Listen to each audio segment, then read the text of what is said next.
ಕಾಶಿ ಕಾಶಿ ತೀರ್ಥ ಅಂದ್ರೆ ಉತ್ತರ ಕಾಶಿಯಿಂದ ಜಲ ಬರ್ತೀವಿ. ಉತ್ತರ ಕಾಶಿಯಿಂದ ಹೇಗಪ್ಪ ಜಲ ಬರುವುದು ಅಂತಂದ್ರೆ, ಉತ್ತರ ಕಾಶಿ ಜಂಗಮವಾಡಿ ಮಠದ ಗುರುಗಳಾದ ಚಾತುಪುರಾಣಾಚಾರ್ಯರು ಡೈಲಿ ಗಂಗಾ ನದಿಯಲ್ಲಿ ಸ್ನಾನ ಮಾಡ್ತಾರೆ. ಡೈಲಿ ಗಂಗಾ ನದಿಯಲ್ಲಿ ಸ್ನಾನ ಮಾಡುವಾಗ ಅವ್ರ ಕೈಯಲ್ಲಿರುವಂತಹ ಜೋಳಿಗೆ ಬೆತ್ತ ನದಿ ದಂಡೆ ಮೇಲೆ ಇಟ್ಟು ಸ್ನಾನ ಪೂಜೆ ಮಾಡುವಾಗ ಅವ್ರ ಕೈಯಲ್ಲಿರುವಂತಹ ಬೆತ್ತ ಉತ್ತರ ಕಾಶಿ ಗಂಗಾ ನದಿಯಲ್ಲಿ ಕಳೆದು, ಉತ್ತರ ಕಾಶಿ ಗಂಗಾ ನದಿಯಲ್ಲಿ ಕಳೆದು ಹೋದ ತಕ್ಷಣ ಆಗ ಏನು ಮಾಡ್ತಾರೆ ಋಷಿಮುನಿಗಳು, ಲೋಕ ಕಲ್ಯಾಣಕ್ಕಂತ ಹೋಗ್ತಾರೆ. ಲೋಕ ಕಲ್ಯಾಣಕ್ಕಂತ ಹೋದಾಗ ಅವ್ರು ಈ ಕ್ಷೇತ್ರಕ್ಕೆ ಬಂದಿರ್ತಾರೆ.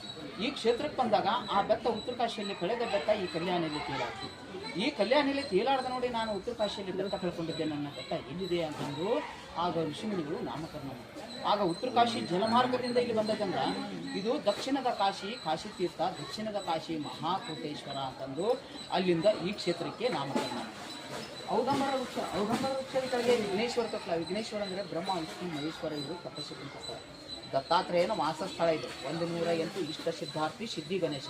ಅಂದರೆ ನಿಮ್ಮ ಮನಸ್ಸಿನಲ್ಲಿ ಏನಾದ್ರು ಸಂಕಲ್ಪ, ಶಾಲಾ ಬಗ್ಗೆ, ಪರೀಕ್ಷೆ ಬಗ್ಗೆ, ಪೇಪರ್ ಬಗ್ಗೆ, ನೌಕರಿ ಬಗ್ಗೆ, ಬಿಸ್ನೆಸ್ ಬಗ್ಗೆ, ಆರೋಗ್ಯದ ಬಗ್ಗೆ, ಮಕ್ಕಳ ಬಗ್ಗೆ, ಮಕ್ಕಳಿಲ್ಲದವ್ರ ಬಗ್ಗೆ, ಮಕ್ಕಳ ಮದುವೆ ಬಗ್ಗೆ, ಮನೆ ಕಟ್ಟೋದ ಬಗ್ಗೆ ಏನಾದರೂ ಮನಸ್ಸಿನಲ್ಲಿ ಸಂಕಲ್ಪ ಮಾಡಿಕೊಂಡು ಕೆಳಗಿಳಿದು ತೀರ್ಥ ಪಕ್ಷಣ ಮಾಡಿಕೊಂಡು ಹೋಗುವಂಥ ಈ ಕ್ಷೇತ್ರದ ನಿಯಮ.